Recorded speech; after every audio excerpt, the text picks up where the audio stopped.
സുഹൃത്തുക്കളെ, നമ്മുടെ രാജ്യം ഒരു വിധത്തിൽ പറഞ്ഞാൽ വല്ലാത്ത ഭീഷണിയുടെയും ഒറ്റപ്പെടലിന്റെയും ഒക്കെ ഒരു അന്തരീക്ഷത്തിലൂടെ അല്ലേ കടന്നു പോകുന്നതെന്ന് സംശയിക്കേണ്ടിയിരിക്കുന്നു. വല്ലാത്ത ഒരു സാഹചര്യം 50% തീരുവ ചുമത്തിയപ്പോൾ നമുക്കുണ്ടായി എന്നത് അത് മറച്ചുവെക്കാൻ പാടുള്ളതല്ല. അതിന്റെ തിക്തഫലങ്ങൾ നമ്മൾ അനുഭവിക്കാൻ പോകുന്നതേ ഉള്ളൂ. നമ്മൾ ഇവിടുന്ന് കയറ്റിവിടുന്ന സാധനങ്ങൾക്കൊക്കെ വിപണിയില്ല എന്ന് വന്നു കഴിഞ്ഞാൽ പിന്നെ നമ്മൾ ഈ രാജ്യം എങ്ങനെ നിലനിൽക്കുക?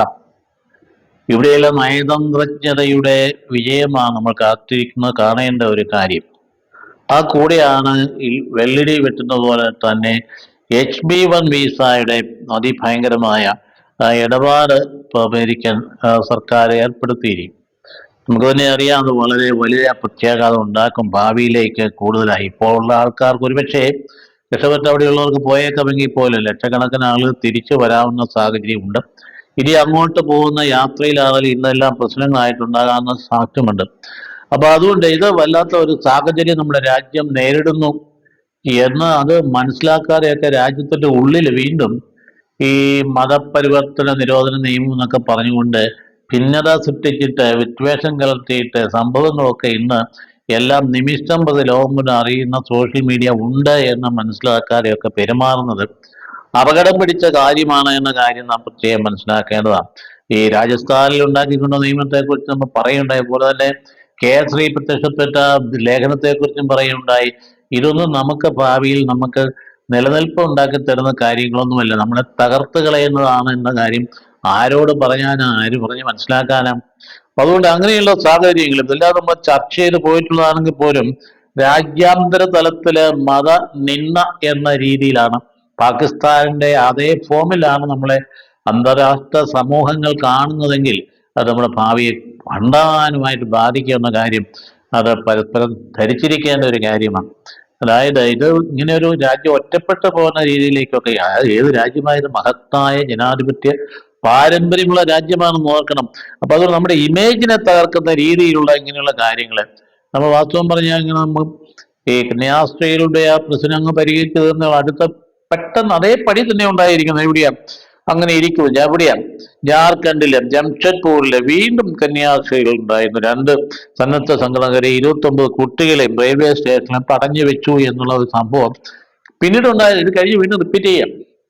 ഒരു മനംമാറ്റവും ഈ മനുഷ്യർക്കില്ല. ഇതൊക്കെ അപകടകരമാണ് എന്ന കാര്യം. നമുക്ക് ഇവിടെ തനിച്ച് ജീവിക്കാൻ പറ്റില്ലെന്ന് പറയും. തനിച്ചൊരു രാജ്യം സ്ഥാപിച്ചുകൊണ്ട് ഭൂമിയിൽ ഒരിക്കലും കഴിയാൻ പറ്റില്ല. മറ്റ് രാഷ്ട്രങ്ങളുമായിട്ട് ബന്ധമില്ലാതെ നമുക്ക് നിലനിൽപ്പുണ്ടാവില്ല. അത് നമ്മൾ മനസ്സിലാകാത്ത വ്യാപാര ബന്ധങ്ങളിൽ എല്ലാം കംപ്ലീറ്റ് ആയിട്ട് നമ്മളെ തടഞ്ഞു വെച്ച് കഴിഞ്ഞാൽ പിന്നെ നമുക്ക് ഭൂമിയിൽ ജീവിക്കാൻ അവകാശം ഉണ്ടാവില്ല. തന്നെയല്ല നമ്മുടെ ആയുധശക്തി സൈന്യശക്തിയൊക്കെ ഒന്നും അല്ലാണ്ടായിത്തീരും. നമ്മൾ മറ്റവരുടെ മുമ്പിൽ മുട്ടുകുത്തേണ്ടതായിട്ട് വരും എന്ന് മനസ്സിലാക്കി വേണ്ട ഈ മതപരിവർത്തന നിരോധന പ്രവർത്തനക്കാരൊക്കെ നടക്കേണ്ടത്. അപ്പൊ എന്നാ സംഭവിച്ചാൽ മതപരിവർത്തനത്തെ നടത്തി എന്ന് പറഞ്ഞുകൊണ്ട് ഈ കുട്ടികളെ കടത്തിക്കൊണ്ടുപോകാൻ അല്ല ആളെ പറയുന്നത് കുട്ടികളെ കടത്തിക്കൊണ്ടുപോകാ എന്ന് പറഞ്ഞുകൊണ്ട് പെട്ടെന്ന് വിചിരുന്ന ആൾക്കാർ ഓടിയെത്തി. എവിടെയായത്? ടാറ്റ നഗർ റെയിൽവേ 4-ാം നമ്പർ പ്ലാറ്റ്ഫോമിലെ VHP മിത്രങ്ങൾ ഒന്നിച്ചു വന്ന് അവർ തടഞ്ഞു. അപ്പൊ കഴിഞ്ഞ വെള്ളിയാഴ്ച നടന്ന ഒരു സംഭവമാണ്. അപ്പോൾ തന്നെ പോലീസ് ഇടപെട്ടു, കുതിച്ചെത്തി. റെയിൽവേ പോലീസും പ്രൊട്ടക്ഷനും അന്വേഷിച്ച് പരിശീലിച്ച് വന്നപ്പോഴല്ലോ അവര് നൈപുണ്യ വികസന സെമിനാറിൽ പങ്കെടുപ്പിക്കാൻ കൊണ്ടുപോയതാണ്. ഒരു മനുഷ്യക്കടത്തുമായിരുന്നില്ല. അതുകൊണ്ട് കാത്തലിക് ചാരിറ്റീസിന്റെ ആരോഗ്യ നൈപുണ്യ പരിശീലന പരിപാടി പങ്കെടുപ്പിക്കാൻ ഈ കുട്ടികളെയും കൊണ്ട് പോയതാണെന്നുള്ള കാര്യം അത് അപ്പൊ തിരിച്ചറിഞ്ഞപ്പോൾ പിന്നെ പോലീസ് അവർ വിട്ടയച്ചു. രാത്രി 3 മണി വരെ അവിടെ റെയിൽവേ സ്റ്റേഷനിൽ വെച്ചുകൊണ്ടിരുന്നു. ഈ ആൾക്കാർക്ക് വെളിവുണ്ടാകാൻ വേണ്ടി പ്രാർത്ഥിക്കാൻ വേണ്ടി വടക്കേണ്ട ആൾക്കാർക്ക് വേണ്ടി ഇവർ കാണിക്കുന്നതൊക്കെ ഈ പേക്കൂത്തൊക്കെ സംഭവിക്കുന്ന അവർ കേമമാണെന്ന് വിചാരിക്കുന്നുവെങ്കിൽ ജ്യോതി ശർമ്മയെ പോലുള്ള സ്ത്രീയിൽ ഇറങ്ങിത്തിരിച്ച് മറ്റുള്ള പെടലിക്ക് തല്ലുന്ന കണ്ട് ഇതൊക്കെ ഇന്റർനാഷണൽ ആയിട്ടൊക്കെ പോവില്ലേ? അവിടെ ചെന്ന് കഴിഞ്ഞാൽ എന്നാ സംഭവിക്കുന്നത്? നമ്മുടെ രാജ്യത്ത് ബ്ലാക്ക് മാർക്കായിട്ടൊന്നും സംശയമില്ല. ഇപ്പോൾ സംഭവിച്ചിരിക്കുന്ന ഈ 50% തീരുവ അമേരിക്കൻ അധികാരികൾ നേരെ യൂറോപ്യൻ അധികാരികളോടുകൂടി പറയാന്ന് വിചാരിച്ചു. അമേരിക്ക പറഞ്ഞാൽ ചെയ്യാതിരിക്കാൻ പറ്റില്ല. പറയാ നിങ്ങൾ ഇതുപോലെ 50% തീരുവ ആക്കാൻ പറഞ്ഞു കഴിഞ്ഞാൽ പോയി നിൽപ്പില്ലേ, നമ്മൾ എവിടെ പോയി നിൽക്കും?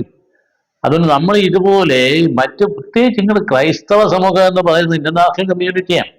അത് വൈദേശിക മതമൊന്നുമില്ല, അത് ഇവിടെ ഉണ്ടായതാണ്. എവിടെ ക്രിസ്ത്യാനിറ്റി ജനിച്ചോ അതേ സമയത്ത് തന്നെ AD 52 ഇവിടെ ഉണ്ടായി. ഇത് വൈദേശിക മതമേ അല്ല. ആരും ധരിച്ചിരിക്കുന്നത് തെറ്റാ. ആരൊക്കെ പറയുന്നത് കണ്ടല്ലോ, കത്തോലിക്കാ സഭ ഇങ്ങനെ 16-ാം നൂറ്റാണ്ടിൽ ഇവിടെ ഉണ്ടായതാണോ? മൗഢ്യം, മണ്ടത്തരം. സെന്റ് തോമസ് ക്രിസ്ത്യൻസുള്ള ഗ്രന്ഥം എടുത്ത് വായിച്ചു നോക്കിയാൽ ശരിക്കും ഫാദർ പ്ലാസിഡ് പുടിപാറയുടെ, അതായത് വളരെ കൃത്യമായിട്ട് എവിടെ ക്രിസ്ത്യാനിറ്റി ഉണ്ടായോ അതേ സമയത്ത് തന്നെ ഇന്ത്യയിലും ഉണ്ടായി. അപ്പൊ ആ ഒരു കാര്യം നമ്മൾ മനസ്സിലാക്കണം. ഇപ്പൊ വാർത്തകൾ കാണുമ്പോഴൊക്കെ നമുക്ക് ഞെട്ടൽ ഉണ്ടാകുന്നത്, മനപ്രയാസങ്ങൾ ഉണ്ടാകുന്നത്, ഇങ്ങനെയുള്ള ചെന്ന് ഭവിക്കുന്നത് എവിടെയാണ്? അവിടെ ഇരയാകുന്ന ആളുകളുടെ പീഡനങ്ങൾ വേറെ, അത് മാറ്റിവെച്ചാൽ ആത്യന്തികമായ രാജ്യത്തിന്റെ ഭാവിയെ ബാധിക്കുന്ന ഒരു കാര്യമല്ലേ. മറ്റൊന്ന് അതുണ്ട്, കേരളത്തിൽ കളമശ്ശേരി ആരും അതേ ശ്രദ്ധിക്കുന്നില്ലല്ലോ. മർത്തോമാ ഭവൻ എന്ന് പറയുന്ന ഭവനം കയ്യേറി, ഇല്ല, എന്നിട്ട് അതിന്റെ മതിൽ പൊളിച്ച് കൈയേറ്റം നടത്തി. അതാ ഓണത്തിന്റെ തലേന്ന്, കാരണം പിറ്റേ ദിവസങ്ങൾക്ക് അവധിയാണല്ലോ. ഇപ്പൊ കോടതിയിൽ പോകരുത്, ഇനി പോയി കഴിഞ്ഞ് പിന്നെ കോടതി തുറന്നാൽ ഇത് സ്റ്റാറ്റസ് കോ കീപ്പ് ചെയ്യാനുള്ള കൽപ്പന ഉണ്ടാകുന്ന രീതിയിലൊക്കെയാണ് ചെയ്തു വരുന്നത്. ഇപ്പൊ കോടതിയിൽ അവധി ദിവസങ്ങൾ നടത്തിയാണ് കുറ്റവാളികള് ഈ ഒരു എന്താ ഭയങ്കരമായ രീതി, അതിനെതിരെ വല്ല എഴുതിയേക്കുമെന്ന് വിചാരിച്ച് DBIക്കെതിരായിട്ടും കൂടി വർഗീയ സംഘടനകൾ തിരിച്ചുവിടാനും കൂടി അവരുടെ ശ്രമം ഉണ്ടായി. എന്റെ ഓണത്തിന്റെ തലേന്ന് പുലർച്ചെ 1-നും 4-നും ഇടയ്ക്ക് 70 പേരടങ്ങുന്ന ക്രിമിനൽ സംഘമാണ് കളമശ്ശേരി HMT കോളനിക്ക് അടുത്തുള്ള കന്യാസ്ത്രീ മഠം ഉൾപ്പെടെയുള്ള മർത്തോമാ ഭവനിൽ എത്തിയത്. അപ്പൊ എന്താ ചെയ്യുന്നത്? അവർ ഭയങ്കര മതിൽ തകർത്തു. ആദ്യം മഠത്തിന്റെ CCTV ആദ്യം തകർത്തു. കന്യാസ്ത്രീ ഉൾപ്പെടെയുള്ളവരെ അവരുടെ സഞ്ചാര സ്വാതന്ത്ര്യം നിഷേധിച്ചു എന്ന് മാത്രമല്ല 45 വർഷമായി നിലവിലുള്ള സ്ഥാപനം കയ്യേറിയവർക്കെതിരെ മർത്തോമാ അധികൃതർ പരാതി കൊടുത്തിട്ട് 100 മീറ്റർ മതില് അവിടെ ആ സ്ഥലത്ത് തകർത്തിട്ട് അതിനുള്ളിൽ റെഡിമെയ്ഡ് മുറികൾ ഉണ്ടാക്കി. എന്നിട്ട് അവിടെ എന്താ സംഭവിക്കുന്നത്? Property of MH builders and developers എന്ന ബോർഡും വെച്ചുകൊണ്ട് അവിടെ സ്വന്തമാക്കിയതുപോലെയാണ് സംഭവിച്ചിരിക്കുന്നത്. എന്നിട്ട് പരാതിപ്പെട്ടെന്ന് സംഭവിക്കുന്നത്, പോലീസ് വന്നിട്ട് പരാതിപ്പെട്ടവരുടെ പേരിൽ കേസെടുത്തു. അല്ല, അവരെ ഒഴിപ്പിക്കാൻ ശ്രമിക്കുകയല്ല ചെയ്തത്. ഇതൊക്കെ നമ്മുടെ നാട്ടിൽ നടക്കുന്നത്, ഇതങ്ങ് പോവും ലോകം മുഴുവൻ. അതികഠിനമായ ക്രൈസ്തവ പീഡനം നടക്കുന്നു എന്നുള്ള രീതിയിൽ ചർച്ചയുണ്ടായാൽ ഉണ്ടാകാവുന്ന പ്രത്യാഘാതങ്ങളെ കുറിച്ച് ഞാൻ പറയേണ്ട കാര്യമില്ല. അപ്പൊ അതുകൊണ്ട് ഇവിടെ നമ്മുടെ സർക്കാർ കുറെ കൂടി സജീവമായി നിൽക്കുകയാണ് വേണ്ടി. ഇത് കേരളത്തിൽ നടന്ന കാര്യമില്ലേ, കളമശ്ശേരി ദൂരെയൊന്നും അല്ലല്ലോ, അയർലൻഡിൽ ഇവിടെയല്ലേ. അപ്പൊ അതുകൊണ്ട് അക്കാര്യത്തിൽ ശ്രദ്ധയുണ്ടായിരിക്കണം. അപ്പൊ അതുപോലെ തന്നെ എന്നാ സംഭവിക്കാൻ, ആ പോലീസ് ഒരു ഒഴിപ്പിക്കാതെ മറ്റുള്ളവര് കേസെടുത്തു എന്ന് പറയും. ഇതുപോലെ തന്നെ ജയ്പൂരില് ഹിന്ദുസ്ഥാൻ ബൈബിൾ ഇൻസ്റ്റിറ്റ്യൂട്ടിലെ ബജറംഗാളികൾ പ്രവർത്തകർ സ്ഥാപനം അതിക്രമിച്ച് കയറി ആശ്വസിക്കണം. ബിബ്ലിക്കൽ ഇൻസ്റ്റിറ്റ്യൂട്ടിലാണ് കയറി ചെന്ന് ഓർക്കണം, ജയ്പൂരിൽ. അതുകൊണ്ട് അവിടെ വിവരമറിഞ്ഞെത്തിയ പോലീസ് ഈ സംഭവത്തിൽ പ്രവർത്തകരെ പിന്തിരിപ്പിക്കുന്നതിന് പകരം അവിടെ ഈ സ്ഥാപനത്തിൽ കയറി ചെന്ന ആൾക്കാർക്ക് അനുകൂലമായിട്ട് നിൽക്കുകയും അതിനെ പരാതി കൊടുത്തവരുടെ പേരിൽ അവിടെ കേസെടുക്കുകയും ചെയ്തു. ഇതൊക്കെ നോക്കണം, എന്തെല്ലാം സാഹചര്യം വന്നു ഭവിച്ചിരിക്കുന്നത് നാം മനസ്സിലാക്കുകയാണ്. അപ്പൊ അങ്ങനെ ഉള്ളപ്പോഴാണ് നാം മനസ്സിലാക്കേണ്ടത്, ഇത് വലിയ ഒരു വല്ലാത്ത വിപത്തിലേക്കാണ് നമ്മുടെ രാജ്യം പോകുന്നത് എന്ന കാര്യത്തെക്കുറിച്ചുള്ള ധാരണ നല്ല മനുഷ്യരുടെ മനസ്സിൽ ഉണ്ടാകും. ഭൂരിഭാഗവും നല്ല മനുഷ്യരാണല്ലോ, ആരും ഒരു മതത്തെയും വിദ്വേഷിക്കുന്നതല്ലല്ലോ ഈ നല്ല മനുഷ്യരൊക്കെ. അവനവന്റെ മതത്തിൽ വിശ്വസിക്കട്ടെ, അവരത് ജീവിക്കട്ടെ. അതുപോലെ തന്നെ ചില വിശ്വാസങ്ങൾക്ക് അത് പ്രഘോഷിക്കാൻ അതിന്റെ സ്ഥാപന ആവശ്യങ്ങൾ അവരത് ചെയ്യട്ടെ. ആരെയും നിർബന്ധിച്ച ഭയങ്കരമായ മതത്തിൽ ധേയമാക്കിക്കൊണ്ട് മാനസാന്തരപ്പെട്ട് മതപ്പരിപാടി നടത്താനായിട്ട് ആരും ഇവിടെ ചെയ്യുന്നില്ല. അതനുസരിച്ചൊന്ന് പോയാൽ പോരെ. എന്തിനീ പരിഭ്രാന്തി? ഈ പരിഭ്രാന്തി എന്ന് പറയുന്നത് അതിഭയങ്കരമായ ക്രിസ്തുവിലേക്ക് ജനം അടുക്കുന്നു എന്നുള്ളത്. അത് നമ്മൾ എന്നാ തടഞ്ഞാലും അങ്ങോട്ട് അടുക്കുക തന്നെ ചെയ്യും. അതൊന്നും ഒരു നിർബന്ധം ഉണ്ടാകാണ്ട് ഭൗതികമായിട്ട് ഒരു സമ്മാനവും വേണ്ട, ഒരു ആകർഷണത്വം ഒന്നും വേണ്ട. അത് സംശയമില്ലാത്തൊരു കാര്യം. അത് നടന്നുകൊണ്ടിരിക്കുന്നതല്ല ഏറ്റവും വലിയ പരിഭ്രാന്തി. ഇപ്പൊ വടക്കേ ഇന്ത്യയിലാണെങ്കിൽ പഞ്ചാബിൽ ഒരുപാട് ആളുകൾ ക്രിസ്തുവിലേക്ക് തിരിയുന്നു, അല്ലെങ്കിൽ തന്നെ തമിഴ്നാട്ടിൽ തിരിയുന്നു, തെലങ്കാനയിൽ തിരിയുന്നു. ഇതൊക്കെ ക്രിപ്റ്റോ ക്രിസ്ത്യൻ എന്ന പേരിൽ അറിയപ്പെടുന്ന ഒരു രീതിയിലേക്ക് അവർ മതം മാറുന്നില്ല, മാമോസ മുങ്ങുന്നില്ല, രജിസ്റ്റർ വരുന്നില്ല, ഒന്നുമില്ല. പക്ഷേ ക്രിസ്തുവിന്റെ അണികളായിട്ട് മാറുമ്പോൾ അവർ പൊയ്ക്കൊണ്ടിരുന്ന സ്ഥലത്ത് ആൾ കുറയുന്നു. അപ്പൊ അങ്ങനെ വരുമ്പോൾ അവിടെ വരുമാനം കുറയുന്നു. സമ്പത്തല്ല ഒക്കെ പിന്നിലെ പ്രശ്നം. അവിടെ സമ്പത്തില്ലാണ്ട് വരുന്നു. ഇവർ സ്വന്തമായിട്ട് സഭയുണ്ടാക്കി അവരുടേതായ ചെറിയ ചെറിയ ഹൗസ് ചർച്ചുകൾ ക്രിയേറ്റ് ചെയ്തിട്ട് അവിടെ അവരങ്ങ് ജീവിക്കുകയാണ്. അപ്പൊ അവരുടെ വരുമാനം അവിടെ നിൽക്കുന്നു. അതല്ലേ ഏറ്റവും വലിയ പ്രശ്നം. അതിനുവേണ്ടി ഈ പീഡനമുറ ആണ് തുടങ്ങുന്നതെങ്കിൽ അതിന്റെ ശക്തി വളരുകയുള്ളൂ എന്ന കാര്യം മനസ്സിലാക്കുന്നത്. ഈയിടെയാണ് തൊട്ടടുത്ത ദിവസം DBIയുടെ ലീഡർ പേജിൽ മനോഹരമായ ഒരു ലേഖനം പ്രത്യക്ഷപ്പെടുകയുണ്ടായി. ഒരു പ്രൊഫസർ ഡോക്ടർ PJ ജോസഫിൻ്റെതാണ്. മതസ്വാതന്ത്ര്യത്തിലെ ഇരട്ടത്താപ്പ് എന്നാണ് ആ ലേഖനം. എല്ലാവരും വായിക്കുന്നതല്ല. മതസ്വാതന്ത്ര്യത്തിലെ ഇരട്ടത്താപ്പം. അതായത് ന്യൂയോർക്കിൽ വെച്ചുണ്ടായ ഒരു അനുഭവമാണ്. ആ അനുഭവം വായിച്ചപ്പോൾ ഞങ്ങൾക്ക് യൂറോപ്പിൽ പഠിക്കുമ്പോൾ ഇതേ അനുഭവം ഞങ്ങൾക്കും ഉണ്ടായിട്ടുണ്ട്. അതോർക്കും അദ്ദേഹത്തിനുണ്ടായ അനുഭവം എന്താണ്? അതായത് 25ഓളം വരുന്ന ഹരേ കൃഷ്ണ ഗായക സംഘം ഹാർമോണിയത്തിന്റെ സഹായത്തോടെ ഉച്ചത്തിൽ ഭജന പാടുകയും ഡാൻസ് ചെയ്യുകയും ലഘുലേഖകളും മറ്റ് പ്രസിദ്ധീകരണങ്ങൾ വിതരണം ചെയ്യുകയും ചെയ്യുന്നു. അദ്ദേഹം കണ്ടതാണ്. അവിടെ ആർക്കും അതിനകത്ത് ഒരു പ്രതികൂല മനോഭാവം, അവരോട് എന്തെങ്കിലും അപേക്ഷണമൊന്നുമില്ല. അവർ ചെയ്തുകൊണ്ട് Hare Krishna mission, Amritananda mission, Ramakrishna Paramahamsa mission എല്ലാം ഇത് തന്നെ ചെയ്തുകൊണ്ടാണ് നടക്കുന്നത്. അപ്പോ ഗായക സംഘത്തിൽ അവരുടെ കൂടെ ഈ സായിപ്പന്മാരെയും ചേർത്തിട്ടുണ്ട്. അങ്ങനെ അവർ നടത്തുന്നോണ്ട് തോന്നുകയാണ്. അപ്പൊ അവിടെ എന്താ അവശ്യം ചെറിയ അവരുടെ അവിടെ പ്രകൃത കണ്ടതിനാ ചെറിയ കുടുമയും അതുപോലെ കാഷായ വസ്ത്രവും ധരിച്ചാണ് അത് ആളുകളെ തടഞ്ഞു നിർത്തി ലേഖലേക്ക് വിതരണം ചെയ്തിട്ട് അവർക്ക് അവരുടെ സുരക്ഷയ്ക്കായിട്ട് അവിടെ പോലീസുണ്ട്. ഒരു ക്രിസ്തീയ രാജ്യത്തിലാണെന്ന് ഓർക്കണം. ഹൈന്ദവ പ്രേക്ഷിത മിഷൻ പ്രവർത്തനത്തെ സംരക്ഷിക്കാൻ വേണ്ടി പോലീസ് അവിടെ നിൽക്കുന്നു. ഇവിടെ അതിശക്തമായിട്ട് ക്രൂരമായി പീഡിപ്പിക്കപ്പെടുന്ന ക്രിസ്ത്യാനിക്ക് എതിരെ പോലീസ് നിൽക്കുന്നു. ഇത് വല്ലാത്തൊരു സിറ്റുവേഷനാണ്. അപ്പൊ അതുകൊണ്ട് ആക്രമിക്കാൻ വരുന്നവർക്ക് സുരക്ഷ നൽകാനായിട്ടാണ് നമ്മുടെ പോലീസ് വടക്കേന്ത്യയിൽ പ്രത്യേകമായിട്ട് ശ്രദ്ധിക്കേണ്ടിയിരിക്കുന്നത്. അതുപോലെ ജ്യോതിസമ്മയുടെ ആക്രമണമായ സാഹചര്യത്തിൽ പോലീസ് സാന്നിധ്യത്തിലായിരുന്നില്ല ഈ ആക്രമണം നടത്തിയത്. കാരണം നമ്മുടെ കണ്ണുകൊണ്ട് നേരിട്ട് കണ്ടതല്ലേ ആ സ്ത്രീ അവിടെ നിൽക്കുന്ന ഒന്നാമതൊരു ചെറുപ്പക്കാരനെ ചെയ്തിട്ട് അടിക്കുന്നത്. പോലീസ് തൊട്ടടുത്ത് നിൽക്കുകയാണ്. ഇപ്പൊ പോലീസ് സംരക്ഷണം കൊടുക്കുന്ന ആൾക്കാണ് ആക്രമിക്കുന്ന ആൾക്കാർ. അപ്പൊ അതുകൊണ്ട് അമേരിക്കയിൽ വന്നു അതേ സംഭവം തന്നെ റോമിൽ വെച്ച് ഞങ്ങൾക്ക് ഉണ്ടായിട്ടുണ്ട്. ഒരിക്കൽ ഞങ്ങൾ കണ്ടപ്പോൾ വത്തിക്കാന്റെ അടുത്തുമ്പരെ കണ്ടു. അതായത് ഇവിടെയുള്ള ഹരേ കൃഷ്ണ മിഷൻ അല്ലാതെ രാമകൃഷ്ണ മിഷൻ എന്നാ പറയും. അവർ ഒരുപാട് പേരെ കണ്ടപ്പോൾ നമുക്ക് നമ്മുടെ കളറും നമ്മുടെ സ്വഭാവമൊക്കെ കണ്ടു നമുക്ക് അവരോട് സ്നേഹം തോന്നുന്നില്ല. ഇന്ത്യക്കാരെന്ന് നോക്കട്ടെ, ഒരു ഇന്ത്യക്കാർ ഗ്രൂപ്പ് എന്ന് ചെന്നപ്പോൾ ഇവരാ. ചിലപ്പോൾ നമുക്ക് അവിടെ ഹരേ കൃഷ്ണയാണോ രാമകൃഷ്ണനാണോ ഒന്നും നമ്മൾ ചിന്തിച്ചില്ല. നമ്മൾ ഇന്ത്യക്കാരാണ്, നമ്മൾ സ്വന്തം ജനമാണ്, സ്നേഹപൂർവ്വം അവർ പെരുമാറും, നമ്മളോടും പേര് സ്നേഹപൂർവ്വം പെരുമാറി. പറഞ്ഞു തരുന്നത് ഈ മിഷൻ പ്രവർത്തനം എന്ന് പറയുന്ന എല്ലാ മതങ്ങൾക്കും ഉണ്ട്. അപ്പൊ അങ്ങനെ അവർക്ക് അവിടെ ചെല്ലാമെങ്കിൽ അവിടുന്ന് പണം ഇങ്ങോട്ട് ഒഴുക്കി അമൃതാനന്ദമയ്ക്ക് കോടിക്കണക്കിന് പണം വരുത്താമെങ്കിൽ എന്തിന് ഈ പിന്നെ ഇതിനകത്ത് പറഞ്ഞിരിക്കുന്ന ഇരട്ടത്താപ്പ് ക്രിസ്ത്യാനോട് കാണിക്കുന്നു? അപ്പൊ അതുകൊണ്ട് അവിടെ കുറിയും ചരടും ചുവന്ന തെളിവും ഒക്കെയാണ് അവർ കൈകാര്യം ചെയ്തുകൊണ്ടിരിക്കുന്ന സംഗതി. കുറിയും ചരടും ചുവന്ന തെളിവും ഒക്കെ അവരെ കൊണ്ട് ജോസഫ് ആർ കണ്ടോ ഇതാണ് പറഞ്ഞു വെച്ചിരിക്കുന്നത്. ഇങ്ങനെയുള്ള രീതി അവർക്ക് വായിച്ചു നോക്കിയാൽ ലേഖനം. അപ്പൊ അവിടെ ആരെയും തടയാനായിട്ട് ആരും മുതിർന്നില്ല. അവിടെ സായിപ്പന്മാർക്ക് ഇതിനകത്ത് ഒരു പ്രശ്നവും ഇല്ല. അത് ക്രിസ്ത്യാനികളാണ്, ഒരു പ്രശ്നവുമില്ല. അതിന് താല്പര്യമുള്ളതിന് പൊക്കോട്ടെ, അതിനും ആരും എതിർക്കുന്നില്ല.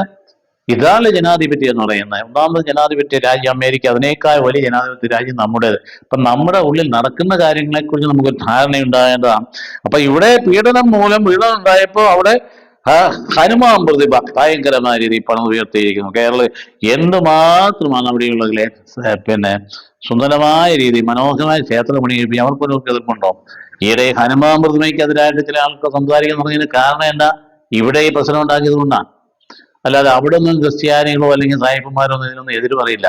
എതിര് പറയാൻ തുടങ്ങിയിട്ടുണ്ടെങ്കിൽ അതിന് കാരണം ഇവിടെ കാണിക്കുന്ന എതിരാണ് എന്ന കാര്യം നമ്മൾ അറിഞ്ഞിരിക്കേണ്ടത്. അപ്പൊ എന്തുമാത്രം ക്ഷേത്രങ്ങളും, അതായത് 435 ക്ഷേത്രങ്ങളാണ് 2025 അത് 1500 വളർന്നു. അമേരിക്കയിൽ ക്ഷേത്രങ്ങളാണ് പറയുന്നത് 1500 വളർന്നു. മധുര മീനാക്ഷി ക്ഷേത്രത്തെ വെല്ലുന്ന ക്ഷേത്രങ്ങൾ അമേരിക്കയിൽ പണി നിർമ്മിച്ചിരിക്കും. ആരും ഒരു എതിർപ്പ് ഇതുവരെയൊന്നും പറഞ്ഞിട്ടില്ലല്ലോ, ഒരു എതിർപ്പും പറഞ്ഞിട്ടില്ല. അവിടെ നാം മനസ്സിലാക്കുകയാണ് കാലിഫോർണിയയിൽ 187 ക്ഷേത്രമുണ്ട്, ന്യൂയോർക്കിൽ 171 ക്ഷേത്രമുണ്ട്, ടെക്സാസിലെ ഹനുമാൻ ക്ഷേത്രം എന്ന് പറയുന്ന അതിഭയങ്കരമായ ഒരു ക്ഷേത്രമാണ്. അപ്പൊ അതുകൊണ്ട് 2020 അമേരിക്കയിൽ 30 ലക്ഷം ഹിന്ദുക്കൾ ഉണ്ടായിരുന്നത് 2050 41 ലക്ഷമായിട്ട് വർദ്ധിക്കുമെന്നാണ് കണക്ക്. അതിന് ആർക്കും ഒരു പരിഭ്രാന്തിയൊന്നുമില്ല. അപ്പൊ ഹിന്ദു മിഷൻ പ്രവർത്തനം നടക്കുന്നതിനകത്ത് അതൊന്ന് കണ്ണടച്ച് ഇരുട്ടാക്കരുത് സഹോദരൻ. അത് ലോകം മുഴുവൻ അവനവന്റെ മതത്തിനനുസരിച്ചുള്ള പ്രചരണം നടത്താൻ നമ്മുടെ ഭരണഘടന ഭംഗിയായിട്ട് അനുവദിച്ചിട്ടുണ്ട്. ഏത് മതത്തിൽ വിശ്വസിക്കാനും വിശ്വസിക്കുന്ന പ്രചരിപ്പിക്കാനും വളരെ കൃത്യമായിട്ടുള്ള അവകാശം നമുക്ക് ഭരണഘടനയുടെ 25ാമത്തെ വകുപ്പിൽ വളരെ കൃത്യമായിട്ട് നൽകിയിട്ടുണ്ട്. അതിനെയൊക്കെ എതിർത്തുകൊണ്ട് ഇതുപോലുള്ള ശ്രമങ്ങൾ നടക്കുമ്പോൾ അധികാരി എന്ന് വിചാരിക്കുന്നവർക്ക് തലയ്ക്കകത്ത് വേണ്ട ഈ മൂള വേണ്ടേ? ഇതെന്താണ് ചെയ്യുന്നത്, ഭരണഘടനയ്ക്ക് എതിരാണ് ചെയ്യുന്നത് ബോധ്യമുണ്ട്. ഇതാ നമുക്ക് സങ്കടകരമായ കാര്യം. അതായത് അവര് ചെയ്യുന്ന ആരും നിരക്ഷര കുക്ഷിയിലാണ്. അവരെ വികാരം ഇളക്കിയിട്ട് വർഗീയ ചിന്ത കുത്തിവെച്ചതിന് ശേഷം അവരെ ഇങ്ങനെ വാളും വലിയുമായിട്ട് ഇറങ്ങി നടന്നിരിക്കുക. അതിന് തലപ്പത്തിരിക്കുന്ന ആൾക്കാർ വേണ്ടേ? ഇത് പാടില്ല എന്ന് പറഞ്ഞാൽ, ശക്തമായിട്ട് പറഞ്ഞാൽ സർക്കാർ പറഞ്ഞ് അവിടെ നിൽക്കില്ലേ? അപ്പൊ അതുകൊണ്ട് നമ്മൾ അനുഭവിക്കാൻ പോകുന്ന വലിയ ഭയങ്കര എന്തെല്ലാം സംഘങ്ങളാണ്. International society for Krishna consciousness, Vedanta society, yoga meditation movement, ഇതെല്ലാം അമേരിക്കയും യൂറോപ്പിലേക്ക് വ്യാപകമായിട്ട് വർക്ക് ചെയ്യുന്നു. അത് കുറെ മെറ്റീരിയലിസം യൂറോപ്പിലേക്ക് വന്ന് ബാധിച്ചതുകൊണ്ട് അതിശക്തമായ രീതിയിൽ ഇവരെയൊക്കെ സ്വാധീനിക്കുകയും അവരെ ബന്ധുക്കളാക്കി മാറ്റുകയും ചെയ്യുന്നുണ്ട്. ഒരു ഉന്നതമായ സിനിമാ നടി, അതായത് ജൂലിയ റോബർട്ട്, ഹോളിവുഡ് നടിയാണ്, നമ്മൾ കണ്ടുപോയി. അപ്പൊ അതുകൊണ്ട് ഇതൊക്കെ നടക്കുന്നുണ്ട്. ഇപ്പൊ നടക്കുന്ന സാഹചര്യത്തിൽ ഇങ്ങനെയുള്ള സംഗതി ഇവിടെ നടക്കുമ്പോൾ അവിടെ റിയാക്ഷൻ ഉണ്ടാകാനായിട്ട് സാധ്യതയുണ്ട്. അതുകൊണ്ടല്ലേ അവിടെ മാറ്റം വന്നുകൊണ്ടേയിരിക്കുന്നു. ഈ ലണ്ടനിൽ ഇങ്ങനെ കുരിശം പിടിച്ചുകൊണ്ട് 1.5 ലക്ഷം പേര് അതിശക്തമായ രീതിയിൽ മൈഗ്രേഷന് എതിരായിട്ട് ഇങ്ങനെ ഇറങ്ങിത്തിരിക്കാനൊക്കെ കാരണം ഇതുപോലെ അവനവന്റെ മതവിശ്വാസത്തെ അത് ജീവിക്കുന്നതിന് ആർക്കെങ്കിലും എവിടെയെങ്കിലും തകരാറുണ്ടോ? ഒരു എതിരുമില്ലല്ലോ. അവർ ജീവിക്കുന്ന ആരും എതിര് പറയുന്നില്ല. ഇത് പബ്ലിക്കായിട്ട് വന്നിരുന്ന മറ്റുള്ളവരെ അധിക്ഷേപിക്കുകയും അത്തരത്തിലുള്ള ചിഹ്നങ്ങൾ അവർക്ക് ഉയർത്തിക്കാട്ടിക്കൊണ്ട് മൂവ്മെന്റ് ഉണ്ടാക്കുകയും മറ്റുള്ളവർക്ക് തകർത്ത് കളയാനും ചിന്ത വലിച്ചു പുലർത്തുകയും ചെയ്യുമ്പോഴാണ് ഈ അപകടങ്ങൾ ഉണ്ടാകുന്ന കാര്യം. അപ്പൊ അതുകൊണ്ട് ഇവിടെ ഹിന്ദുവിന് അവിടെ സ്വാതന്ത്ര്യം ഉണ്ടെങ്കിൽ ക്രിസ്ത്യാനിറ്റിക്ക് എവിടെയും സ്വാതന്ത്ര്യം ഉണ്ടാകേണ്ടതാണ്. The command, direct command. ക്രിസ്ത്യാനിറ്റിക്ക് ഒരു പ്രത്യേകതയുണ്ട് കേട്ടോ, മറ്റു മതങ്ങൾ പോലെയല്ല. അതിന്റെ സ്ഥാപകൻ അല്ലെ ക്രിസ്ത്യാനിറ്റിയുടെ ഉടയവനായ യേശു ക്രിസ്തുവിന് ഡയറക്റ്റ് കമാൻഡാണ്. Go and preach the whole world എന്ന് പറയും. സുവിശേഷം അറിയിക്കാൻ. ഈ സുവിശേഷം എന്ന് പറയുന്നത് മതമല്ല. ക്രിസ്ത്യാനിറ്റി ഒരു മതമായിട്ട് അധപ്പതിച്ചു പോയ കാലഘട്ടത്തിൽ വന്നുപോയ സാഹചര്യത്തിലാണ്. പക്ഷേ Christianity is A message of salvation. Religiosity അല്ല, സ്പിരിച്വാലിറ്റിയാണ് അതിന്റെ മുഖമുദ്ര എന്ന് പറയും. നിന്നെ ഉൾപ്പെടെ ഈ ചെയ്യുന്ന ദ്രോഹികൾ ഉൾപ്പെടെ ഉൾക്കൊള്ളുന്നതാണ്. അതുകൊണ്ടാണ് എതിർക്കുന്നവരെ ആരും തടയേണ്ട. അവരെ സാവധാനത്തിൽ ഇന്ന് എതിർക്കുന്നവർ ഈ തല്ലാൻ വരുന്നവരൊക്കെ നാളെ കുരിശുമായിട്ട് നടക്കാനായിട്ടുള്ള സാധ്യത ചരിത്രത്തിൽ കണ്ടിരിക്കുന്ന അങ്ങനെ. ഇപ്പോൾ യേശു ക്രിസ്തുവിനെതിരായിട്ടുള്ള നീക്കങ്ങളെ ഒന്നും ആരും പരിഭ്രമിക്കേണ്ട കാര്യമില്ല. അത് യേശു ക്രിസ്തു തന്നെ കൈകാര്യം ചെയ്യും. വരുന്നവനൊക്കെ തിരിക്കും. അങ്ങനെയുള്ള ആരംഭത്തിൽ എങ്ങനെയാണ് അതിശക്തമായ രീതിയിൽ സാവൂൾ എന്ന് പറഞ്ഞ ചെറുപ്പക്കാരനെ സഭയെ ഇല്ലാണ്ടാക്കാൻ വേണ്ടി അധികാര പത്വന്മാര് കുതിരപ്പുറത്ത് പോയവൻ എന്നാ സംഭവിച്ചത്? അവനെ എത്രയോ ആൾക്കാരെ കൊന്നൊടുക്കിയിട്ട് അങ്ങോട്ട് പോയിട്ട് തട്ടി താഴെയിട്ടു. ഒരു പ്രകാശം വന്ന് കണ്ണിൽ അങ്ങ് അടിച്ചിട്ട് കണ്ണ് മുഴുവൻ ആ കാഴ്ച മുഴുവൻ പോയി അന്ധമായി തീർന്നു. രാവിലെ പിന്നെ എണീറ്റപ്പം പിന്നെ 2-3 ദിവസം കഴിഞ്ഞപ്പോഴാണ് കണ്ണ് തുറക്കുന്നത്. അപ്പോഴാണ് നീ എന്തുകൊണ്ട് നീ എന്നെ പീഡിപ്പിക്കണം നേരിട്ട് ചോദിച്ചത്. ക്രിസ്തുവാ ചോദിച്ചത്, എന്നെയാ പീഡിപ്പിക്കണം. അതുകൊണ്ട് ക്രിസ്തീയ സഭയെയും ക്രിസ്തീയ സമൂഹത്തെയും അതിന്റെ ആരാധനയും പീഡിപ്പിച്ചാലേ ക്രിസ്തുവിനെ പീഡിപ്പിക്കണേ. നീ എന്തുകൊണ്ട് എന്നെ പീഡിപ്പിക്കുന്നു? ആരാണ് അങ്ങെന്ന് ചോദിച്ചു. നീ പീഡിപ്പിക്കുന്ന യേശുവാണ് ഞാനെന്ന് പറയുമ്പോൾ സാഷ്ടാംഗപ്രമാണം പ്രണാമം ചെയ്തുകൊണ്ട് അദ്ദേഹം ക്രിസ്തു ശിഷ്യനായിട്ട് മാറിയതാണ് സഭയുടെ ആരംഭത്തിലെ വലിയ ചരിത്രം. 13 ലേഖനങ്ങൾ വേദപുസ്തകത്തിൽ എഴുതിയുള്ള അദ്ദേഹമാണ്. അപ്പൊ ഇത് തന്നെയാണ് ചരിത്രത്തിൽ കുറച്ച് തമ്മമിക്കുന്നത്. അതുകൊണ്ട് ക്രിസ്തുവിനെതിരായിട്ടോ സഭയ്ക്കെതിരായിട്ടോ ആക്രമണങ്ങളോ ഭീകരപ്രവർത്തനങ്ങളോ അല്ലെങ്കിൽ പീഡനങ്ങളോ ഒന്ന് ഇറങ്ങി വരുന്നവരെ ഒന്നും നമ്മൾ പേടിക്കേണ്ട കാര്യമില്ല. അത് അങ്ങോട്ട് വിട്ടുകൊടുക്കേ വേണ്ടിയുള്ളൂ. അത് കർത്താവിലേക്ക് വിട്ടുകൊടുക്കുക. അപ്പൊ ആരും മറ്റുള്ള എല്ലാ മതവിഭാഗങ്ങളും മനസ്സിലാക്കുന്ന സംഗതിയാണ് ക്രിസ്തീയത എന്ന് പറയുന്നത് സുവിശേഷമാണ്. സുവിശേഷം എന്ന മനുഷ്യകുലത്തിന്റെ ലക്ഷ്യം. അത് ഓരോ വ്യക്തിയുടെ എന്റെയും നിന്റെയും വ്യക്തിത്വത്തിന്റെ സ്വാതന്ത്ര്യത്തിലേക്ക് അതിനെ വിളിക്കുന്ന. അവിടെ മതത്തിന്റെ അതിർത്തി വരമ്പുകൾ ഒന്നുമില്ല. ചരിത്രത്തിൽ ഉടനീളം കാണുന്നതാണ്. എല്ലാവരിലേക്കും കടന്നു ചെല്ലുന്നതാണ് ക്രിസ്തീയ സന്ദേശം, രക്ഷയുടെ സന്ദേശം എന്ന് പറയുന്നത്. അക്കാര്യം നമ്മൾ മനസ്സിലാക്കുന്നതാണ്. അപ്പൊ അതുകൊണ്ട് ഈ സ്വാതന്ത്ര്യത്തിന് നിരോധനം ഏർപ്പെടുത്തുമ്പോഴാണ് അവിടെ ശ്വാസം മുട്ടൽ ഉണ്ടാകുന്നത്. അതുകൊണ്ട് ബ്രിട്ടീഷുകാർ ഇവിടെ വന്ന് ഉണ്ടാക്കിയാണ് ക്രിസ്ത്യാനി നാരം പറയും. ബ്രിട്ടീഷുകാരോട് വന്നത് മതം പരത്താനൊന്നുമല്ല, ക്രിസ്ത്യാനിമാർ വന്ന് കച്ചവടത്തിന് വന്നതാണ്. അത് മനസ്സിലാക്കണം. പിന്നെ അവിടെ പിന്നെ പറയും മിഷണറിമാർ വന്നവരാണ് ഇവിടുത്തെ മനുഷ്യത്വത്തെ വളർത്തിയെടുക്കാൻ വേണ്ടി അടിമത്തത്തിന്റെ ആ ഭയങ്കരമായ നീരാളിപ്പിടുത് മോചിപ്പിക്കാനും അന്ധകാരത്തിൽ മാറ്റിയെടുക്കാനും വേണ്ടി വിദ്യാഭ്യാസം ആരംഭിക്കുകയും അവർ നിഘണ്ടു ഭാഷകൾക്ക് ഉണ്ടാക്കുകയും അവരതുപോലെ തന്നെ ഒത്തിരി വ്യാകരണങ്ങൾ ഉണ്ടാക്കുകയും ഒരുപാട് വിദ്യാഭ്യാസ സ്ഥാപനങ്ങൾക്ക് ആരംഭമിടുകയും വെളിച്ചം വരികയും ചെയ്ത മിഷണറിമാരിലൂടെയല്ല, ബ്രിട്ടീഷുകാരിലൂടെയല്ല. അവർ വന്ന കച്ചവടത്തിന് അവരതുപോലെ തന്നെ വാസ്തവത്തിൽ അവർ വന്നിരിക്കുന്നത് മിഷൻ പ്രവർത്തനത്തിനായിരുന്നു. എത്ര പണ്ട് ഇവിടെ കംപ്ലീറ്റ് ക്രിസ്ത്യാനിറ്റി ആയിട്ട് മാറുമായിരുന്നു. ഇതൊന്നും അവർക്ക് ലക്ഷ്യമായിരുന്നില്ല എന്ന കാര്യം. അതുകൊണ്ട് ബ്രിട്ടീഷുകാർ കൊണ്ടുവന്നാണെന്ന് ആരും പറയേണ്ട കാര്യമില്ല. അപ്പൊ ബ്രിട്ടീഷുകാർ കാലത്ത് മിഷണറിമാർ കൂടെ വന്നിരുന്നു. അതുകൊണ്ട് 16 നൂറ്റാണ്ടിന് ശേഷം അവിടെ കത്തോലിക്കത വന്നതൊക്കെ ആരെങ്കിലും പറഞ്ഞാൽ അതൊരു വിഡ്ഢിത്വമായിട്ടോ, അത് മഹാവിഡ്ഢിത്വമാണ്. അതുകൊണ്ട് പ്ലാസുഡച്ചന്റെ ഫാദർ പ്ലാസുന്റെ സെന്റ് തോമസ് ക്രിസ്ത്യൻ എന്നുള്ള ഗ്രന്ഥം എടുത്ത് വായിച്ചു നോക്കിയ കാര്യങ്ങൾ മനസ്സിലാവും. അപ്പോ വിദേശികളായിട്ട് ഇവിടെ വന്നിരിക്കും. വാസ്തവത്തിൽ ആരാണ്? ക്രിസ്ത്യാനിറ്റി ഒന്നുമില്ല. വിദേശികളായിട്ട് വാസ്തവത്തിൽ വന്നത് ചാതുർവർണ്ണിക്കാരാണ്. അവരാണ് വിദേശികളായിട്ട് വന്നത്. ഇവിടെയുള്ളവരായിരുന്നു. ഇവിടെയുള്ളവർ പറയാൻ ആദ്യത്തെ ഉണ്ടായിരുന്ന ആദിവാസികളും അവിടെ തെക്കുള്ള ഈ തമിഴ് വിഭാഗങ്ങളും അതുപോലെ തന്നെയുള്ള ഇങ്ങനെയുള്ള വിഭാഗങ്ങളൊക്കെയാണ്, ന്യൂനപക്ഷ വിഭാഗങ്ങളൊക്കെയാണ് അവർ. അതുകൊണ്ട് ആദിവാസികളും ദളിത് വിഭാഗങ്ങളും ഒക്കെയാണ് രാഷ്ട്രീയ ഇന്ത്യയിലെ സഭയിൽ. അപ്പൊ അങ്ങനെയുള്ള സാഹചര്യത്തെക്കുറിച്ച് മനസ്സിലാക്കണം. അജ്ഞത ഉണ്ടാകാനായിട്ട് പാടില്ല. അപ്പൊ അതുകൊണ്ട് നമ്മെ സംബന്ധിച്ചിടത്തോളം ഇങ്ങനെയുള്ള സാഹചര്യങ്ങളെ നാം നേരിട്ട് കൈകാര്യം ചെയ്യുന്നത് ഹൃദയപരമാർത്ഥതയോടുകൂടി ആയിരിക്കണം, നന്മ ലക്ഷ്യം വെച്ചുകൊണ്ടായിരിക്കണം. അതുകൊണ്ട് യേശു ക്രിസ്തുവിലേക്കുള്ള ആ വഴി തടയാമെന്ന് ആരും വിചാരിക്കേണ്ട. ഇപ്പൊ തൊട്ടടുത്ത് നടന്ന സംഭവം എന്നാ, ചാർലി കീർക്ക് എന്ന് പറയുന്ന ചെറുപ്പക്കാരൻ ലക്ഷങ്ങളെ സ്വാധീനിച്ച് ഭയങ്കരമായ രീതിയിൽ മാറ്റങ്ങൾ വരുത്തി bring back America to Jesus Christ എന്ന് മുദ്രാവാക്യം ഇറങ്ങിത്തിരിച്ചപ്പോ ചെറുപ്പക്കാർ മുഴുവൻ അതിന്റെ പിന്നാലെ പോയി. ചെറുപ്പക്കാർ മുഴുവൻ പിന്നാലെ പോയി. അവിടെ ദേവാലയങ്ങളിലെ ചെറുപ്പക്കാരുടെ എണ്ണം കൂടി. ഞായറാഴ്ച പള്ളിയിൽ പോകാത്ത അമേരിക്കൻ ചെറുപ്പക്കാർക്ക് പള്ളിയിൽ പോകാൻ തുടങ്ങി. ഇത് അപകടകരമാണെന്ന് കണ്ടുകൊണ്ട് അദ്ദേഹത്തെ 22 വയസ്സുകാരൻ വെടിവെച്ചു, അദ്ദേഹത്തെ കൊന്നു. അദ്ദേഹത്തിന്റെ ഭാര്യ അനുസ്മരണ ചടങ്ങിൽ വന്ന് നിൽക്കുന്നത് നമ്മുടെ കൺമുമ്പിൽ കാണുന്ന ആ ചിത്രം. എത്ര മനോഹരമായ രീതിയിൽ പ്രഖ്യാപനം നടന്നത്. ചങ്കുപൊട്ടി തകർന്നാണ് സംസാരിച്ച് മുകളിലേക്ക് കണ്ണുകൾ ഉയർത്തിയിട്ട് കർത്താവിനോട് പറയുക, കർത്താവെ എന്നാ നീ പറഞ്ഞത് ഇവർ ചെയ്യുന്ന എന്തെന്ന് അറിയാതെ ഇവരോട് ക്ഷമിക്കണമേ എന്ന് നീ പറഞ്ഞതുപോലെ ഞാനും പറയുന്നു. പെട്ടെന്നങ്ങ് പറയാ, എന്റെ ഭർത്താവിനെ കൊന്നവന് അവനോട് ക്ഷമിക്കണമേ എന്ന് പറഞ്ഞുകൊണ്ട് ആരാണ് ഒന്നാന്തരം സൗന്ദര്യ മത്സരത്തിൽ 1-ാം സ്ഥാനത്ത് സ്റ്റേറ്റ് നേടിയ വ്യക്തി? അത്ര സുന്ദരിയായ സ്ത്രീയാണ്. ഭർത്താവിന്റെ ദൗത്യം ഏറ്റെടുക്കുന്നു എന്ന് പറഞ്ഞ് ധീരമായ നേരത്തെ. ഇതാണ് ക്രിസ്തീയത, ഇതാണ് ക്രിസ്ത്യൻ. അതുകൊണ്ട് പ്രിയ സുഹൃത്തുക്കളെ, ഇന്ന് നടക്കുന്ന നമ്മുടെ രാജ്യത്ത് ഈ തരത്തിലുള്ള ഈ വല്ലാത്ത ഈ ദുഷ്ടചിന്തകളും ഇങ്ങനെയുള്ള വിഷചിന്തകള് വളർത്തിവിടാൻ ഒരിക്കലും അനുവദിക്കരുത്. കാരണം ക്രിസ്ത്യാനിറ്റി ആർക്കും എതിരല്ല, ആരും ഉപദ്രവിക്കുന്നില്ല. എവിടെയെങ്കിലും നോക്കിയേ ക്രിസ്തീയ സമൂഹത്തിന് പ്രാർത്ഥനാ സമ്മേളനങ്ങൾ ആരെങ്കിലും ആയുധങ്ങളായിട്ട് വന്നിട്ടുണ്ടോ? എവിടെയെങ്കിലും ആയുധപ്പുരകളുണ്ടോ? ഏതെങ്കിലും തലത്തിൽ അങ്ങനെ ആക്രമിച്ചതാലും എന്തെങ്കിലും ഒരു സംഭവം ഉണ്ടായിട്ടില്ലല്ലോ. അവർ പ്രാർത്ഥിക്കുന്നു, സുവിശേഷം പ്രഘോഷിക്കുന്നു, ആ പ്രഘോഷണത്തിലെ ഇഷ്ടമുള്ള ആൾ അതിന്റെ കൂട്ടം കൂടുന്നു എന്നുള്ളതല്ലേ ഉള്ളൂ. അതിന് സ്വാതന്ത്ര്യം ഉണ്ടെന്ന്. അതുകൊണ്ട് അതിനെയൊന്നും നിരാധിക്കാൻ പറ്റിയല്ലോ. അതുകൊണ്ട് പ്രാർത്ഥനാ കൂട്ടായ്മയൊക്കെ തകർക്കാനും ദേവാലയത്തൊക്കെ തകർക്കാനൊക്കെ ശ്രമിക്കുന്നത് അത് ഇരിക്കുന്ന കമ്പ് വരയുന്ന പരിപാടിയാണെന്ന കാര്യം ഓർക്കണം. ഈ രാജ്യം ഒറ്റയ്ക്ക് നിൽക്കില്ല. ഈ രാജ്യം ഒന്നിച്ചേ നിൽക്കാൻ പറ്റും. മറ്റു രാജ്യങ്ങളുടെ കൂടെ ഭയങ്കരമായ രീതിയിൽ നമ്മളിപ്പോൾ ഒറ്റപ്പെട്ടിട്ടുണ്ട്. ആ ഒറ്റപ്പെടലിന് മാറി വരണമെന്നുണ്ടെങ്കിൽ നമ്മുടെ മനോഭാവം മാറണം. ഇവിടെ ഇന്ന് ഹിന്ദു രാഷ്ട്രം ഉണ്ടാക്കാമെന്ന് ആരും വിചാരിക്കണം, നടക്കാൻ പോകുന്ന കാര്യമല്ല. ആ കാര്യത്തിൽ ഒരു ബൗദ്ധ്യ ചിന്ത നമ്മുടെ മനസ്സിൽ വേണ്ട. ഇത് നാനാത്വത്തിൽ ഏകത്വം എന്ന് പറയുന്ന സത്യം ലോകത്ത് മുഴുവൻ വിളമ്പുന്ന സുന്ദരമായ രാജ്യമാണ്. നാനാത്വത്തിൽ ഏകത്വം, യൂണിറ്റി ഇൻ മൾട്ടിപ്ലിസിറ്റി. അത് ഈ മൾട്ടിപ്ലിസിറ്റിയിലെ ഓരോ വ്യക്തിത്വത്തിന്റെയും ഓരോ സഭാസമൂഹത്തിന്റെയും ഓരോ മതത്തിന്റെയും ആ വ്യക്തിത്വം സംരക്ഷിക്കാവുന്ന ചുമതലയാണ് ഏറ്റെടുക്കേണ്ട സർക്കാർ. അത് ചെയ്യാൻ ഇടയാകട്ടെ എന്ന് ആത്മാർത്ഥമായി പ്രാർത്ഥിക്കുന്നു. Thank you very much.